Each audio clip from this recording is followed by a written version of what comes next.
When we hear the word security, the mind often moves outward, toward maps, borders, uniforms, distant images of vigilance, toward something happening far away, handled by someone else. But security, as we live it, rarely announces itself so loudly. It settles quietly into ordinary days. It reveals itself not in headlines, but in how a morning begins. Security is the feeling that tomorrow will roughly resemble today, that the ground beneath your feet will still be there when you step forward, that the world will not suddenly rearrange itself while you sleep. It is the calm assumption that the bus will arrive, that the lights will turn on,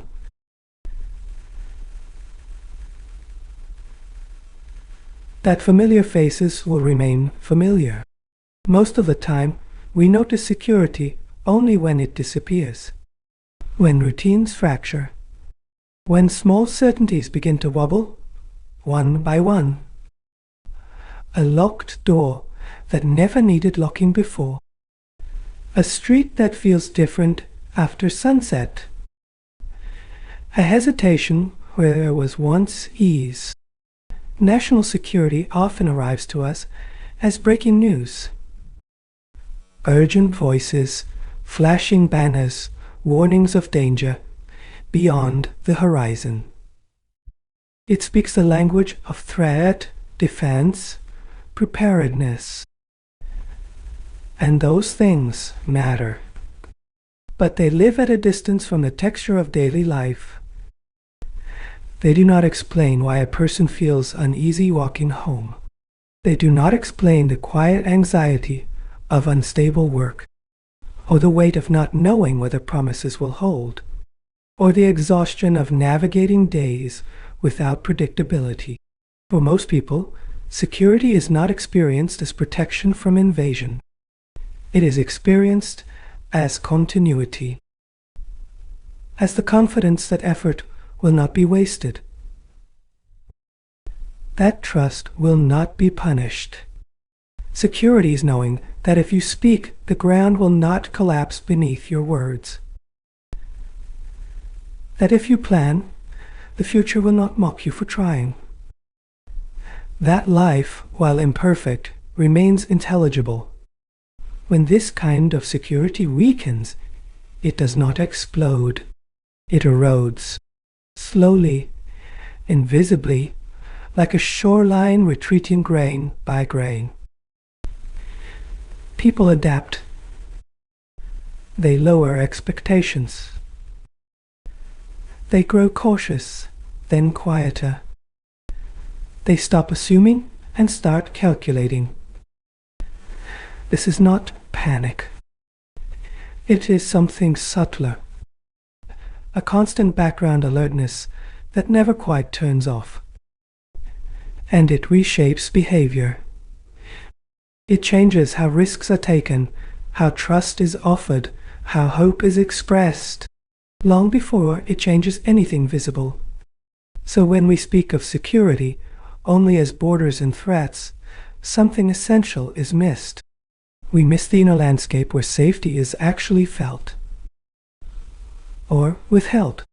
Security lives in repetition, in reliability, in the absence of constant surprise. It is the permission to exhale, to focus on living rather than scanning for danger, to sleep without rehearsing tomorrow's uncertainties. Late at night, when the noise fades, this becomes clearer. Security feels less like strength and more like steadiness, less like force and more like balance. It is not dramatic. It does not demand attention, which is precisely why it matters so deeply. Because when security is present, life flows. And when it is absent, even silence feels uneasy. In the quiet spaces between days, between expectations and reality, security reveals its true meaning, not as something guarding the edge of a map, but as something holding ordinary life together. gently, almost invisibly. When we turn inward from daily life toward shared principles, the idea of security changes its shape. It becomes quieter, less about guarding edges, more about holding balance. The Indian Constitution does not speak of security as a single command. It does not frame it only as control or obedience or silence. It approaches security indirectly, almost gently, through what it values. There is an awareness running beneath its words that order alone is not safety, that stability without freedom can feel like confinement, that protection without dignity can become its own kind of threat. Security here is imagined as something layered, something that allows life to unfold without fear, but also without suffocation. A space where people are steady enough to breathe and free enough to choose. The preamble sets this tone quietly. It speaks of justice, liberty, equality, and fraternity, not as ideals floating above life, but as conditions for living together, as promises that make everyday existence feel less fragile. These are not abstractions meant only for courtrooms or textbooks. They are signals. They tell us what kind of society feels secure from within. Justice, in this sense, is not only about punishment or resolution. It is about the assurance that wrongs will not be ignored, that power will not be arbitrary, that effort and honesty will not always be met with indifference. Liberty, too, is not presented as reckless freedom. It is framed as something to be lived with responsibility. Security lies in knowing that one's thoughts, beliefs, and choices have room to exist without constant fear. Equality adds another layer, because insecurity grows where people feel permanently lesser, where access is uncertain and fairness feels accidental. Security deepens when dignity is not conditional. And then there is fraternity, often overlooked, yet it quietly addresses one of the deepest sources of insecurity: isolation. A society where people feel connected, seen, and mutually responsible does not rely solely on force to remain stable. Trust fills the gaps where rules alone would fail. Belonging becomes a form of protection. Nowhere is this more personal than in the idea of life itself. The Constitution speaks of life not as mere survival, but as something that carries dignity within it. This matters, because a life protected only from death can still be deeply insecure. A life stripped of respect, voice, or agency may continue breathing, but it does not rest easy. Dignity is what allows security to move inward. It ensures that safety is not just physical, but emotional and social. That people are not merely preserved, but acknowledged. In this way, security is woven into values rather than enforced through fear. It is embedded in expectations about how power behaves, about how citizens are treated, about how differences are handled. This is a subtle architecture. It does not announce itself with alarms. It works slowly through habit, restraint, and mutual recognition. And because it is subtle, it is also vulnerable. It depends on care, on attention, on remembering why balance matters more than domination. Too much order and life tightens. Too little order and life unravels. Security lives somewhere in between, adjusting constantly, never fixed. This is why the Constitution reads less like a command and more like a compass. It does not promise a world without conflict. It offers a direction in which conflict can be carried without breaking the whole. At night, when the noise of arguments fades, this balance becomes easier to sense. Security feels less like certainty and more like reassurance, less like authority and more like trust held over time. It reminds us that safety is not produced overnight. It is accumulated through consistency, through limits respected and freedoms not casually withdrawn. When people believe that their dignity will not be negotiated every morning, something settles. When liberty feels durable rather than temporary, anxiety loosens its grip. When order feels fair, compliance does not feel humiliating. This is constitutional security. Not loud, not dramatic, but deeply consequential. It shapes how people walk, speak, hope, and plan, long before it ever appears in a headline. To see security this way is to see the Constitution not as a distant document, but as a quiet agreement about how fragile human life is, and how carefully it must be held. In that care, in that balance, security begins to feel less like defense and more like belonging. When we speak of national security, attention often moves outward, toward borders, rivalries, and visible threats.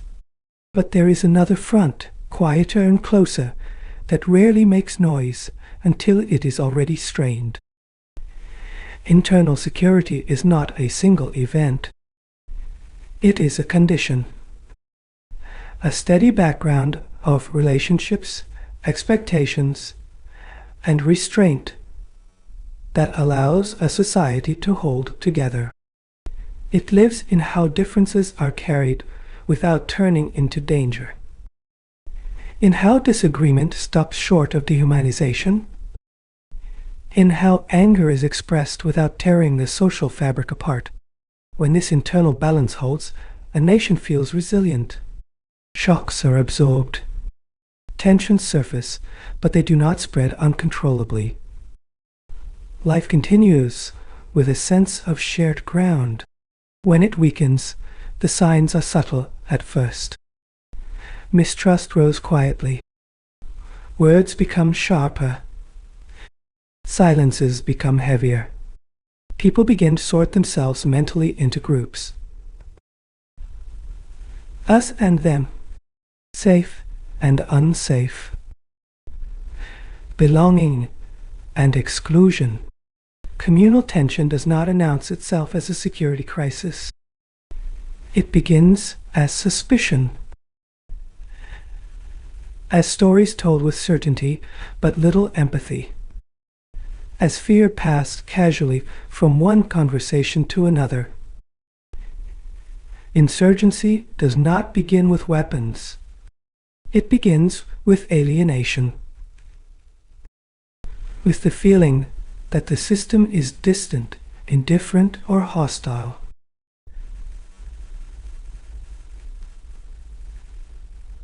That voice has no weight, and patience brings no return. Radicalization rarely arrives suddenly. It moves slowly through grievance, through humiliation left unaddressed, through identities hardened by repeated injury.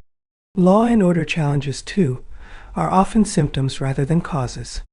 They reveal fractures that already exist, fault lines where trust has thinned and legitimacy feels fragile. These internal stresses do not weaken a nation dramatically. They weaken it persistently. They drain confidence. They make cooperation costly. External threats test strength. Internal fractures test coherence. And coherence, once lost, is difficult to restore quickly. A society divided against itself expends energy inward. It watches itself constantly. It hesitates. It reacts instead of planning. Security forces can contain violence. They cannot manufacture trust. They can restore calm temporarily.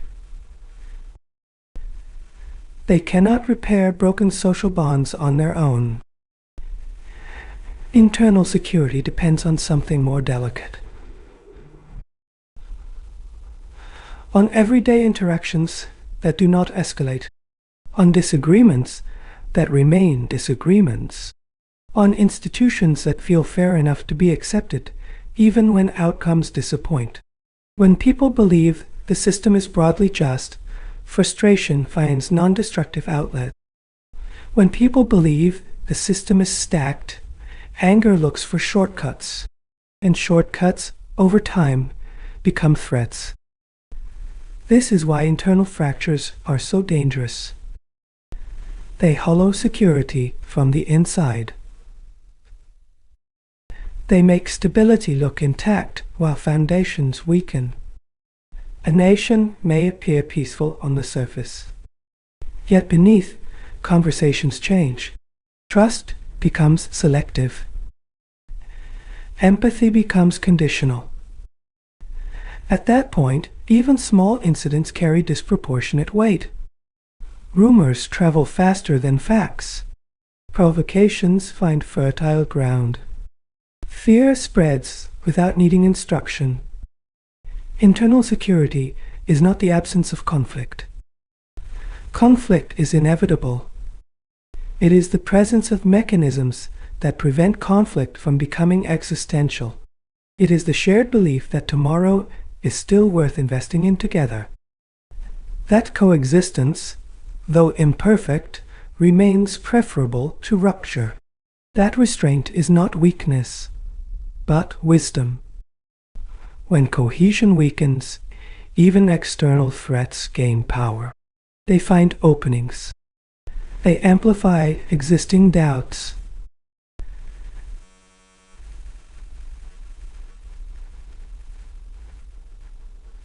They exploit unresolved grievances.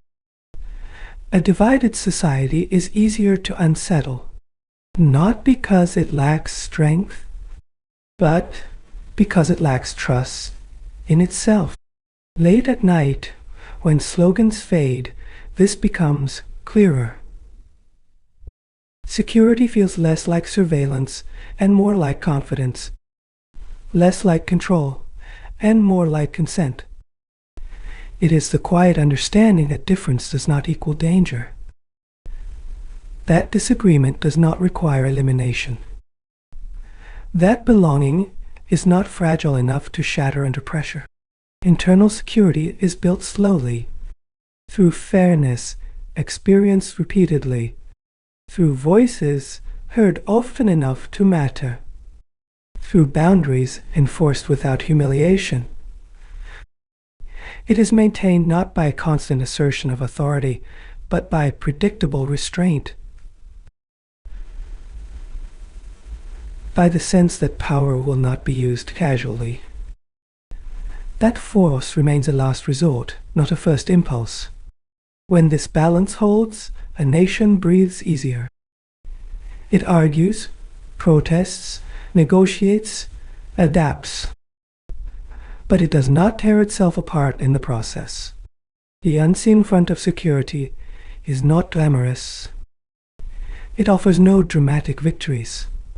Only the quiet success of a society that continues to hold together. And in that holding together, national security finds its deepest strength. When security is discussed, the economy is often treated as a separate chapter. Something technical. Something to be debated in daylight, with charts and confidence. But for most people, economic security is not abstract. It is felt in the body. It is the weight carried into the morning, the calculation before every small decision, the quiet question of whether effort will be enough. Poverty does not announce itself as a threat. It settles slowly. It narrows choices. It teaches people to think short-term, not because they want to, but because they must. In such conditions, insecurity becomes habitual. Life feels reactive. Planning feels risky. Hope feels expensive. Inequality sharpens this feeling further, not only because some have less, but because differences become visible everywhere. In neighborhoods, schools, transport, healthcare. When distance between lives grows too wide, trust thins away. People stop believing they share the same future. Resentment replaces patience. Comparison replaces solidarity. Unemployment carries a particular kind of insecurity. It is not only about income. It is about usefulness, about identity, about the fear of becoming invisible.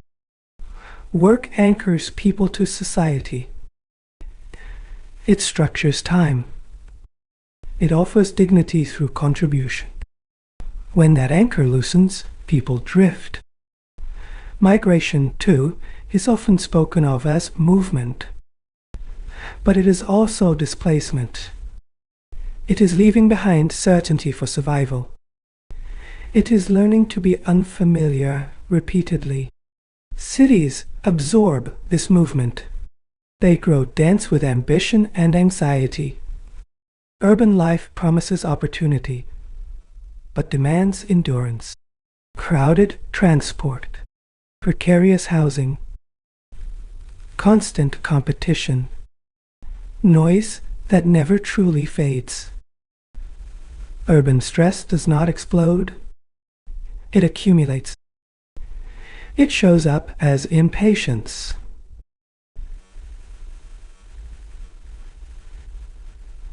as fatigue, as the sense that life is always slightly out of control. These economic and social pressures do not look like security issues at first glance. There are no sirens, no visible enemies, just a slow wearing down of resilience. But a society stretched thin cannot hold tension easily. When survival occupies most of the mind, trust becomes a luxury. Civic patience becomes difficult. Listening becomes rare. This is where the idea of welfare quietly enters the story, not as generosity, not as favor, but as stabilization. Welfare laws exist because insecurity, left unchecked, spreads. They recognize that hunger, illness, and abandonment weaken the whole, not just those who experience them directly. When the state steps in to provide basic support, it is not performing charity. It is performing maintenance. It is keeping the social structure from cracking under strain. Security here is preventive. It reduces desperation before it hardens into anger. It restores predictability where chaos might take root. Food support, healthcare access, income assistance, housing safeguards. These are not merely benefits. They are buffers. They absorb shocks that would otherwise ripple outward.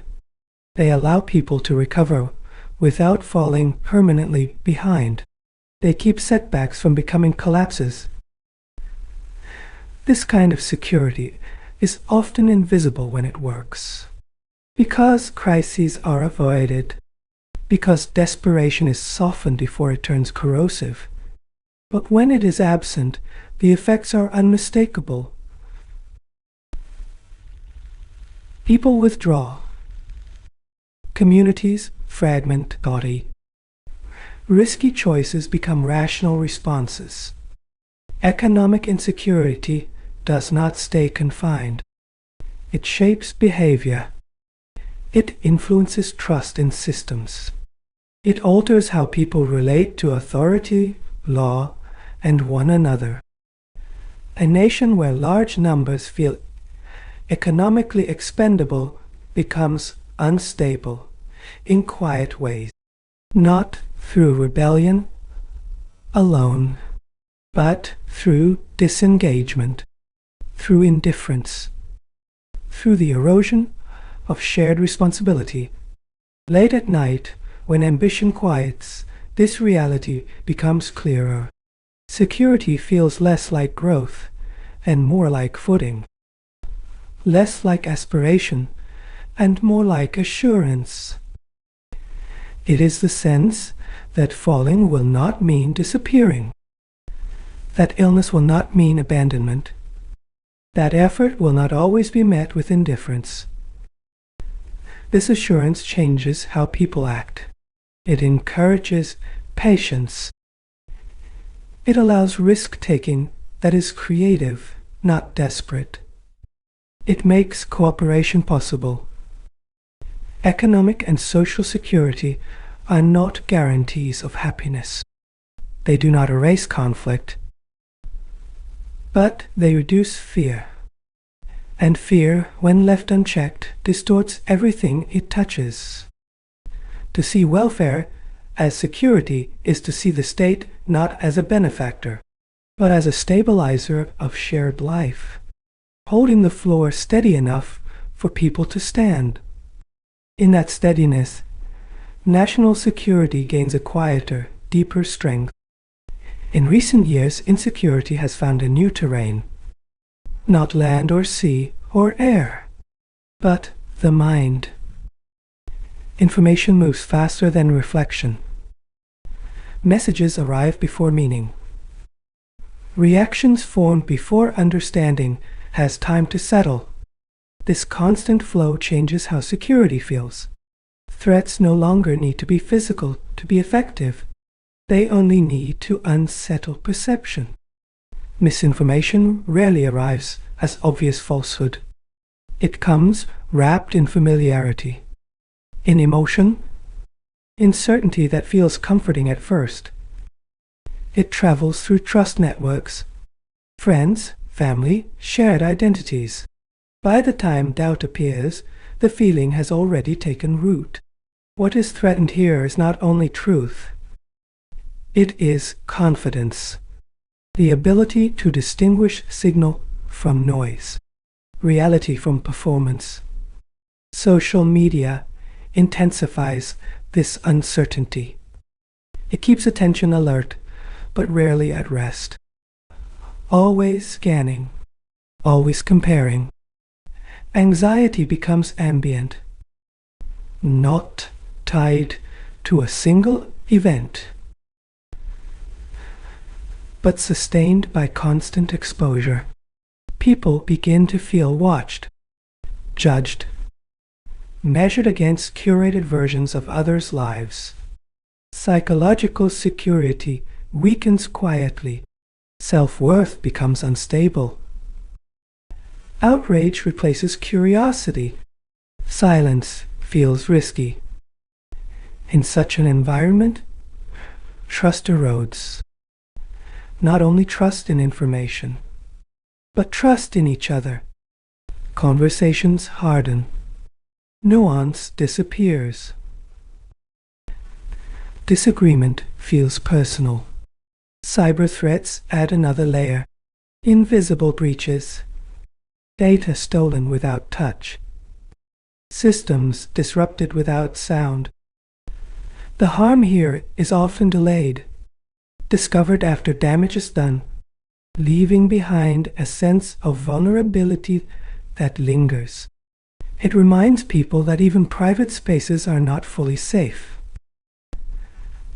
that boundaries once assumed are now porous, that control is more fragile than it appears. The state responds with cyber laws and digital safeguards, quiet frameworks meant to protect systems and citizens, to draw lines where technology tends to erase them. But technology moves faster than reassurance. Rules lag behind innovation, and confidence is harder to restore than to disrupt. Information insecurity affects society emotionally before it does politically. People grow suspicious. They hesitate to believe. They retreat into smaller circles of certainty. Shared reality begins to fragment. Different truths occupy the same space. Dialogue becomes difficult because foundations no longer align. This fragmentation weakens collective response to crises, challenges, to even simple coordination. When people cannot agree on what is happening, they cannot agree on what to do. Uncertainty multiplies. Fatigue sets in. Psychological security depends on coherence, on the feeling that the world, though complex, is interpretable. That meaning is not constantly shifting beneath one's feet. When that coherence dissolves, stress increases, anger sharpens, empathy thins, people become reactive rather than reflective, defensive rather than open. Certainty becomes more valuable than accuracy. Late at night, away from screens, this feels different. The mind seeks quiet, stability, something firm enough to lean on. Security here is not about control over information. It is about confidence in interpretation. The sense that truth is not endlessly malleable. It is about knowing that systems exist to protect without suffocating, to guide without manipulating, to intervene without dominating. This kind of security is difficult to see because it works internally, in how people feel oriented.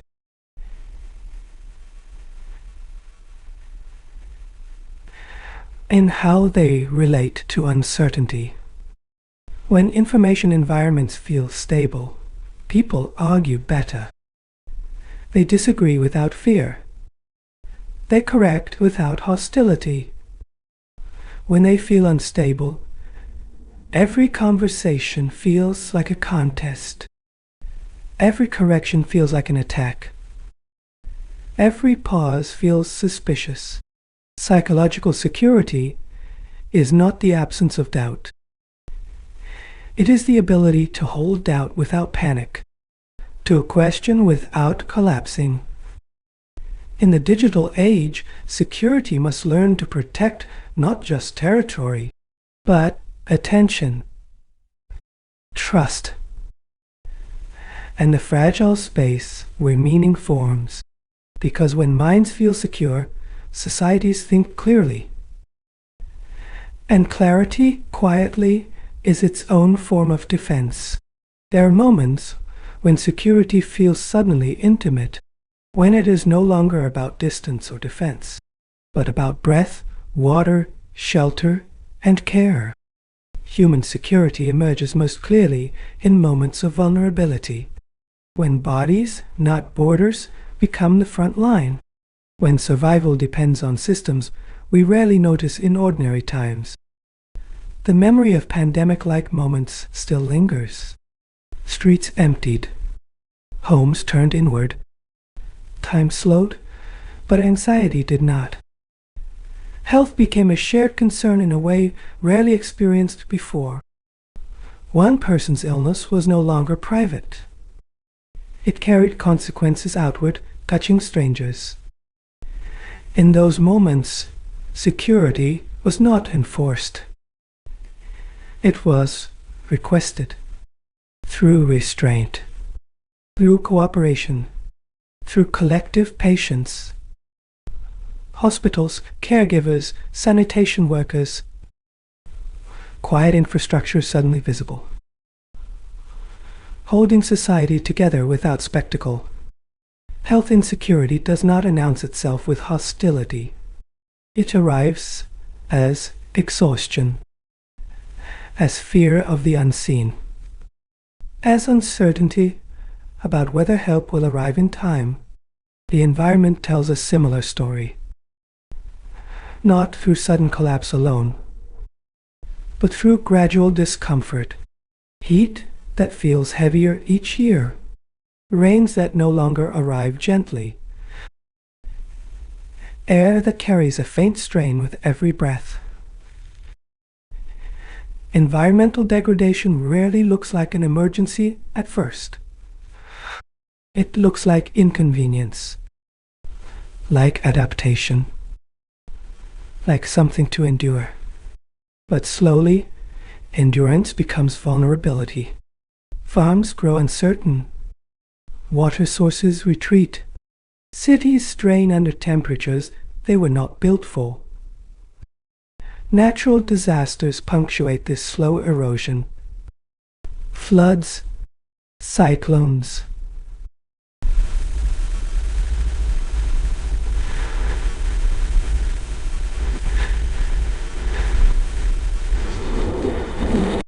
fires. They interrupt normal life abruptly, reminding us how thin the line is between routine and crisis, how quickly control can be lost. In these moments, security feels human again, not strategic, but immediate. It is the assurance that someone will come, that rescue is possible, that suffering will be recognized. Environmental and health crises test not only capacity, they test care. They reveal who is protected and who waits longer than they should. Over time, courts have noticed this shift. They have recognized that life cannot be separated from health, that dignity cannot survive in poisoned air or unsafe water. This recognition is not technical. It is moral. It understands that security begins where life is livable. A life constantly threatened by illness, pollution, or disaster is not secure, even if borders remain intact, even if markets function.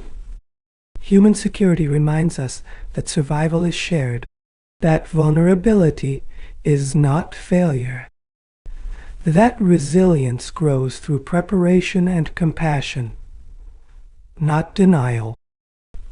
Climate stress deepens this reality. It stretches timelines. It blurs cause and effect. Flood today may be tied to choices made decades ago.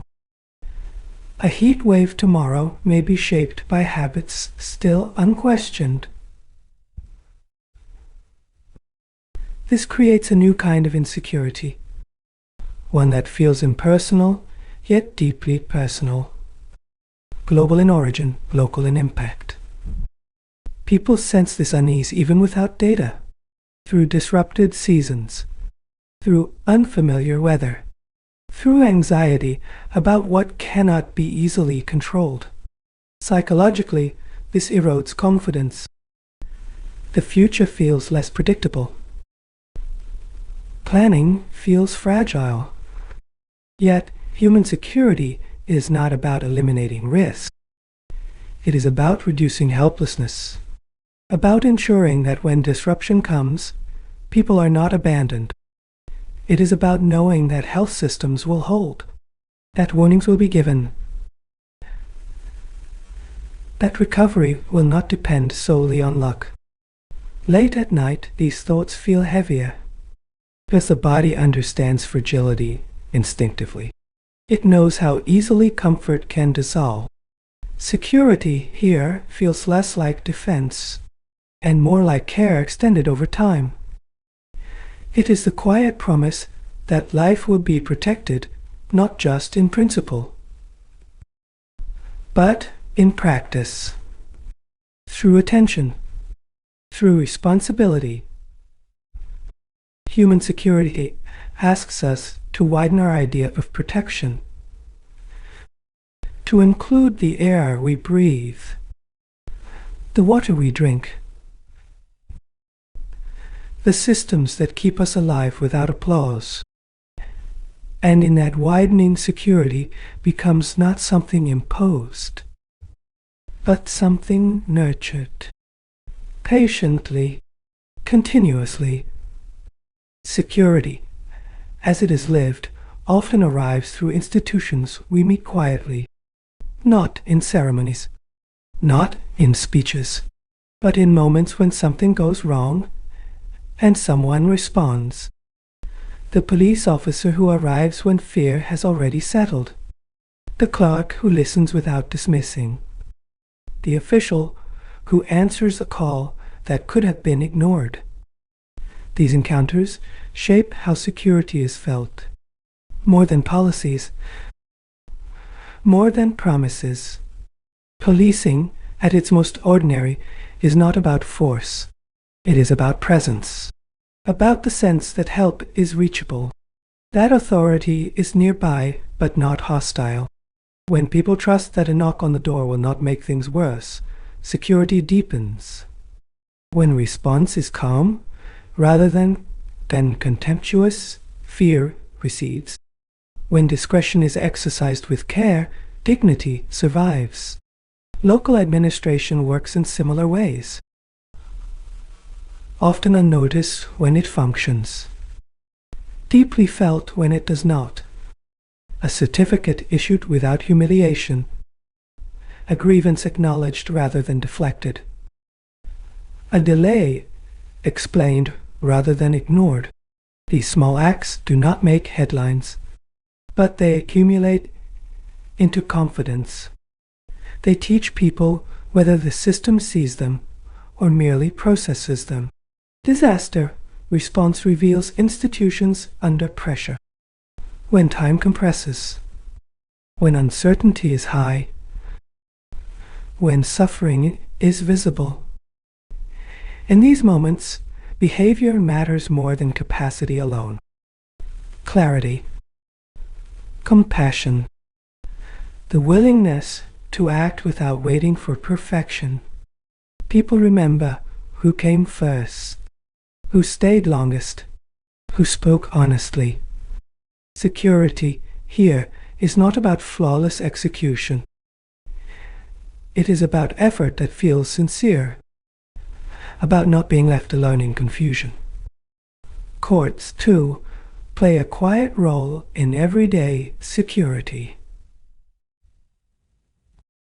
Not as symbols of power, but as spaces where wrongs are heard rather than buried. For many, the court is the last place hope rests. The belief that delay does not mean denial, that fairness, though slow, still exists. When courts listen patiently, security strengthens. When decisions feel reasoned rather than arbitrary, trust endures. When dignity is preserved even in loss, faith remains possible. Institutions do not create security through authority alone. They create it through restraint, through predictability, through the sense that power has limits. People accept inconvenience more easily than disrespect. They tolerate delay better than silence. They comply willingly when treated as participants, not subjects. Everyday security grows from this relationship, from repeated interactions that do not humiliate, from responses that do not escalate unnecessarily. When institutions behave consistently, people relax. They stop bracing for harm. They begin to cooperate without fear. When behavior becomes erratic, defensive, or indifferent, insecurity spreads, not because danger has increased, but because trust has thinned. Late at night, when memories replay, it is not laws that surface. It is encounters. A tone. A gesture. A decision that could have gone another way. These moments teach people whether the system is on their side or merely above them. Security, in this sense, is deeply relational. It depends on how institutions show up in ordinary lives, on whether they respond, listen, and adapt. This kind of security cannot be commanded into existence. It must be earned slowly through behavior that aligns with responsibility. Institutions are strongest not when they are feared, but when they are trusted. When people believe that reaching out will not cost them their dignity, in that belief, everyday security takes root, quietly, reliably, one interaction at a time. Security does not rest only in systems or structures. It also lives in people, in how they move through shared spaces, in how they respond when something small goes wrong. Citizens are often spoken of as beneficiaries of security, but they are also its quiet custodians, holding it up through ordinary choices made without applause. Restraint is one such choice. The decision not to escalate, not to turn irritation into injury, not to answer provocation with excess. This restraint is rarely noticed, because nothing dramatic happens. But its absence is immediately felt. Cooperation works the same way. Waiting one's turn, following rules even when they inconvenience, trusting that others will do the same. These acts feel minor, yet they allow millions of lives to overlap without constant conflict. They make density survivable, difference manageable. Empathy deepens this further. The ability to imagine another person's fear, another person's limit, another person's dignity. Empathy slows judgment. It softens language. It leaves room for explanation rather than accusation. When empathy recedes, insecurity grows, because every interaction feels adversarial. Every mistake feels intentional. Every difference feels threatening. Social cohesion is built from these invisible threads, from shared norms that are rarely written down, from expectations learned through observation rather than instruction. It is the confidence that neighbors will intervene gently, that strangers will not immediately assume the worst, that help, if needed, is not entirely absent. Community participation strengthens this fabric, not as activism,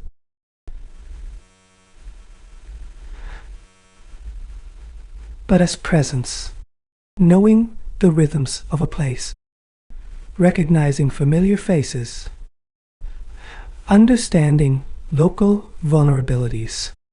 These connections create informal safety nets.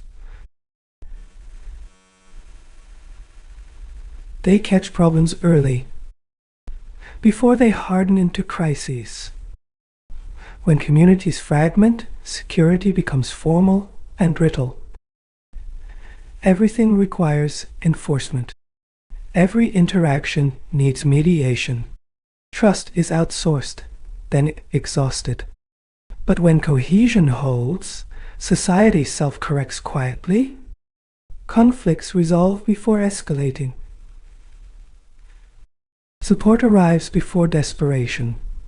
Citizens contribute to security by how they speak, by how they listen, by how they disagree without erasing each other. This does not mean harmony. Disagreement is natural, even necessary. But the manner of disagreement matters. Whether it leaves space for return, whether it preserves dignity, whether it allows tomorrow to exist. Late at night, reflecting on the day, these moments surface. A decision to pause, a choice to let something pass, a small kindness extended without calculation. They feel insignificant, yet, multiplied across millions, they shape the emotional climate of a nation. Security, then, is not only enforced from above, it is sustained from within, through habits that keep tension from accumulating. This is fragile work, because it depends on patience, on goodwill, on the belief that others are acting in good faith often enough to deserve it. When this belief weakens, security feels heavier. More rules are needed.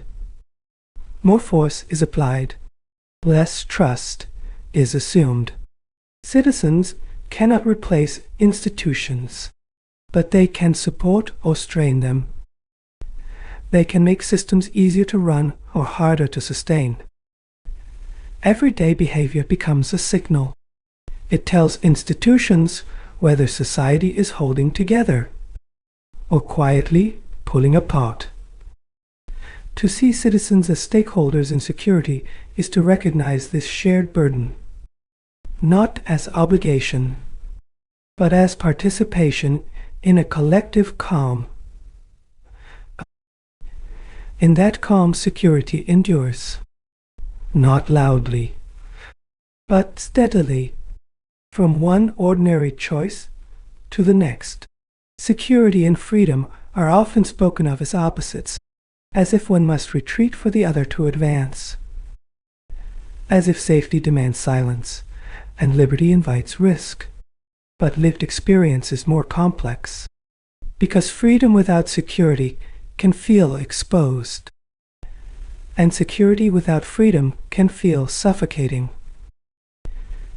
Excessive control does not always create calm. Sometimes it sharpens anxiety, when every movement is watched, when every choice feels provisional. In such spaces, people behave carefully, but not confidently.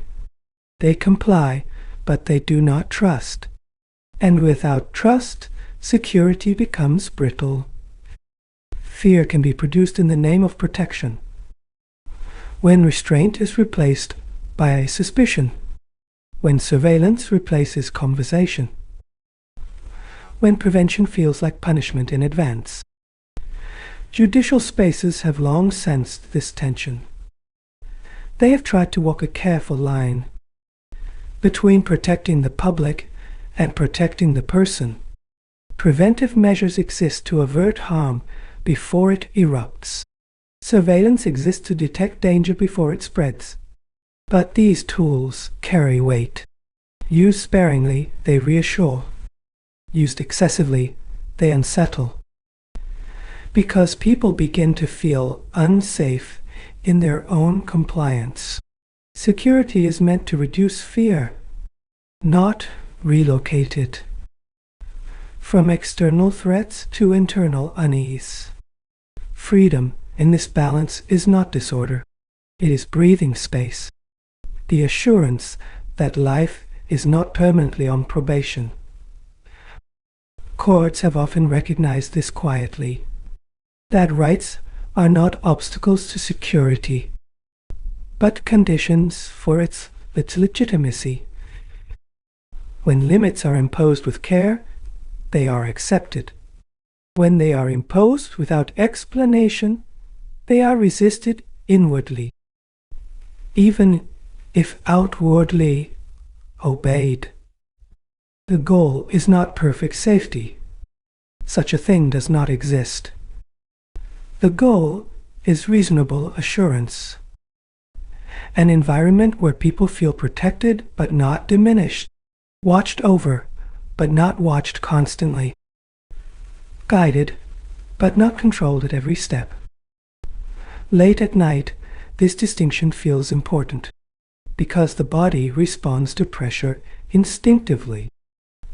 Tension accumulates even when rules are followed. Security that rests on fear requires constant reinforcement. Security that rests on trust renews itself. Judicial balancing does not always satisfy everyone. It is slow. It is cautious. But it reflects an understanding of human fragility. That too much control can erode dignity. And dignity, once eroded, weakens security from within. Freedom allows people to invest emotionally in society, to feel ownership rather than surveillance, participation rather than compliance. Without that investment, security becomes hollow, maintained but not shared, enforced but not believed in. The tension between security and freedom is not a problem to be solved. It is a relationship to be managed. Patiently, continuously. In that management lies a quieter form of safety. One that protects not just order, but the human spirit that must live within it. For those who spend time thinking about the state, there is a quiet shift that happens over time. Security begins to look less like response and more like anticipation.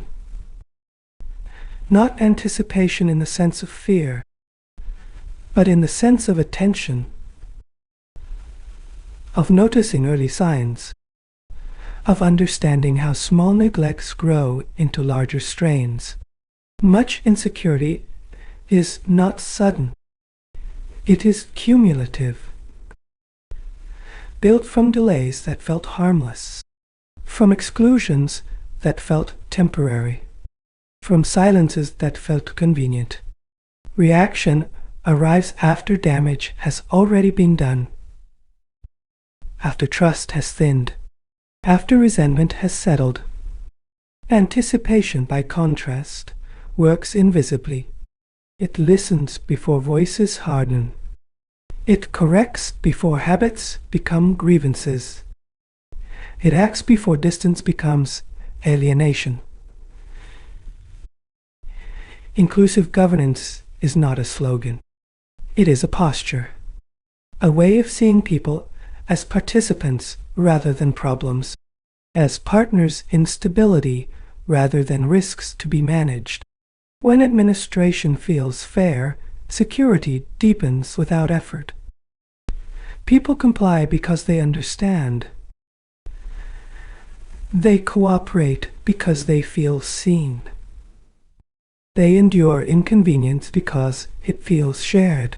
Fairness does not mean perfection. It means consistency. It means reasons are given. It means dignity is preserved even when outcomes disappoint. Administration that anticipates insecurity pays attention to everyday friction.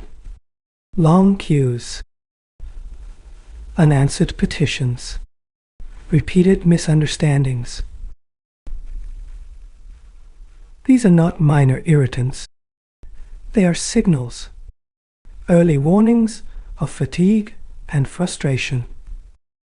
When they are addressed early, trust grows quietly. When they are ignored, resentment matures. And matured resentment is difficult to reverse. Security rooted in anticipation does not wait for conflict. It invests in presence, in communication, in predictability. It understands that people rarely resist systems they believe are listening. They resist systems that appear distant, arbitrary, or closed. Inclusive processes create psychological security. They reduce the need for force. They make enforcement feel exceptional rather than routine. Late at night, away from files and frameworks, this becomes clearer. Security feels less like authority exercised, and more like balance maintained. It is the confidence that decisions are not detached from lived reality, that rules are not blind to context, that power remembers its purpose.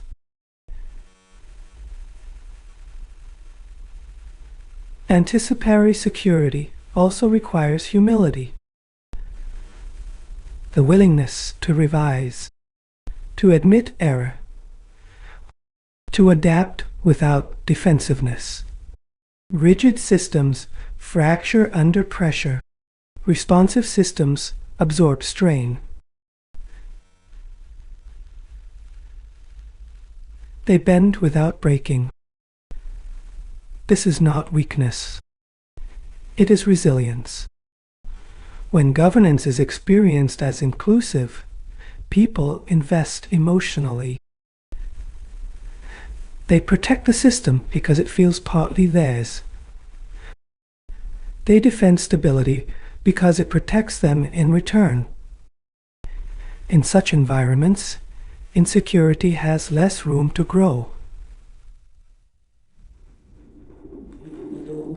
Not because it is suppressed, but because it is addressed before it hardens. Security, then, is not only about preparedness for crisis.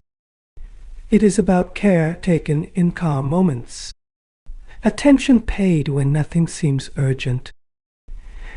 In that quiet attention, a deeper form of stability is built, one that does not need to announce itself, because it is already felt. As the night settles, the idea of security returns to where it began, not at the edge of a map, but close to home. Borders matter. They always will. They mark responsibility, identity, and care.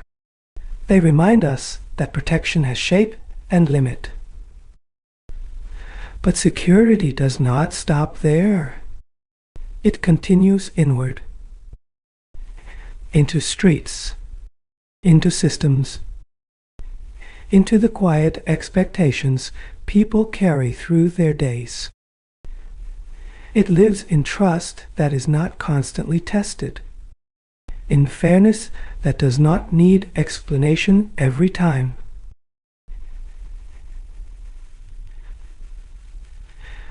In health that is protected before it is lost. It lives in dignity, in the sense that life is not merely guarded, but valued, that people are not only kept safe, but kept whole. When security is present, it feels unremarkable. Life moves without constant vigilance. Plans are made without rehearsing fear. Sleep comes without calculation. When it is absent, even small things feel heavy. Every delay feels suspicious. Every rule feels threatening. Every silence feels unsafe. This is why security cannot belong to one domain alone. Not to borders alone. Not to force alone. Not to control alone. It belongs equally to trust that institutions will respond, to confidence that effort will be recognized, to belief that illness, loss, or difference will not lead to abandonment. Security is woven through ordinary life, through how people are treated when they ask, through how they are heard when they speak, through how they are respected even when they disagree. It is built slowly, through restraint, through care, through choices that are not dramatic, but consistent. At its deepest level, security is not about eliminating uncertainty. It is about making uncertainty livable, about ensuring that when things change, people are not left alone to absorb the shock. Late at night, this understanding feels gentler, less urgent, more human. Security feels less like standing guard and more like holding space for life to unfold, for mistakes to be corrected, for dignity to remain intact. There is no final definition, no single measure, only a continuous effort to keep life steady enough to be lived fully. As the day recedes, what remains is simple. Security is not just about borders. It is about how safe life feels quietly from within. Silence,